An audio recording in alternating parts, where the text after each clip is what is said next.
The old hotel stood at the edge of the city, a relic from another era. It had been closed for years, the windows boarded up, and the paint peeling from its once grand facade. But after a recent renovation, the Ravenswood Hotel had reopened, offering discounted rates for anyone willing to stay the night. It seemed like a steal for a quick weekend getaway. Or at least, that's what I thought when I booked room 303. I arrived late in the evening, the sun already sinking below the horizon. The lobby was dimly lit, with worn velvet furniture and creaky wooden floors that groaned beneath my feet. A single receptionist stood behind the counter, a man in his 60s with a deep frown etched into his weathered face. He barely looked at me as I checked in. "Room 303, he said, pausing for a moment. His eyes met mine, and for a brief second, I thought I saw something, a flicker of hesitation. But then he handed me the key. "Top floor, elevators that way." I thanked him and headed toward the old brass elevator, which groaned to life as I pressed the button. The ride up was slow, and the dim light inside the lift flickered as it ascended. By the time I reached the third floor, I was feeling uneasy, but I brushed it off as nerves. It was just an old building after all. The hallway was eerily silent. The patterned carpet was faded, and the walls were lined with black and white photographs of long-forgotten guests. As I walked toward my room, I couldn't shake the feeling that I was being watched, but every time I looked over my shoulder, there was nothing.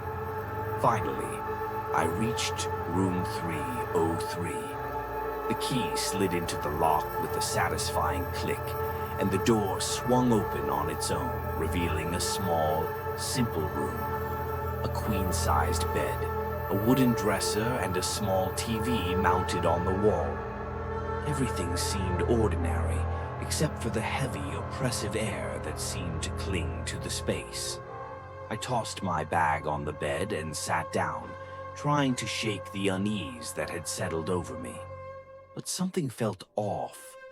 The room was cold, much colder than the rest of the hotel. I checked the thermostat. It was set to a reasonable temperature, but the chill remained.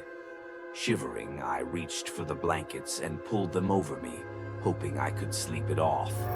That's when I noticed the noise. At first, it was faint, barely audible, a soft whisper like someone murmuring just beneath their breath. I paused, straining to listen, but it disappeared. I shook my head, convinced I was imagining things. But then it came again, this time louder, more distinct. Someone was whispering in the room with me. My heart pounded in my chest as I scanned the room.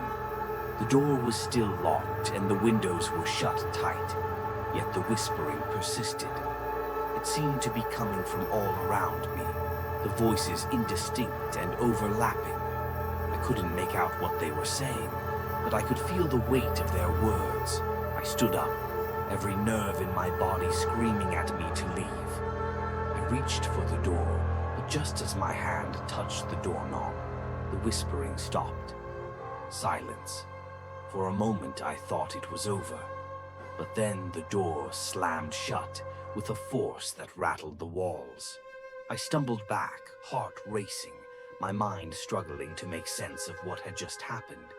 Before I could react, the lights in the room flickered, plunging me into near darkness. And then, in the corner of the room, I saw it. A figure, tall, shadowy, its form barely visible in the dim light. It stood perfectly still, but I could feel its eyes on me, watching me with an intensity that made my skin crawl. The whispering returned, louder now, the words clearer. "Get out," they hissed. "This is our room." I stumbled backward, my hand blindly reaching for the doorknob, but it wouldn't turn.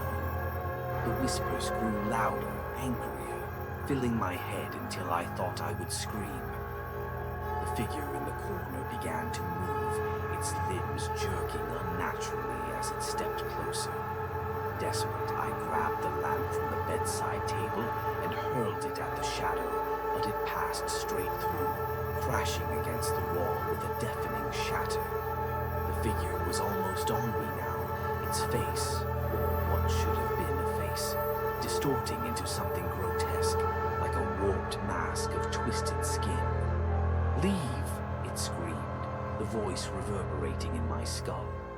I yanked on the door, panic flooding my veins, and finally, with a groan, it gave way.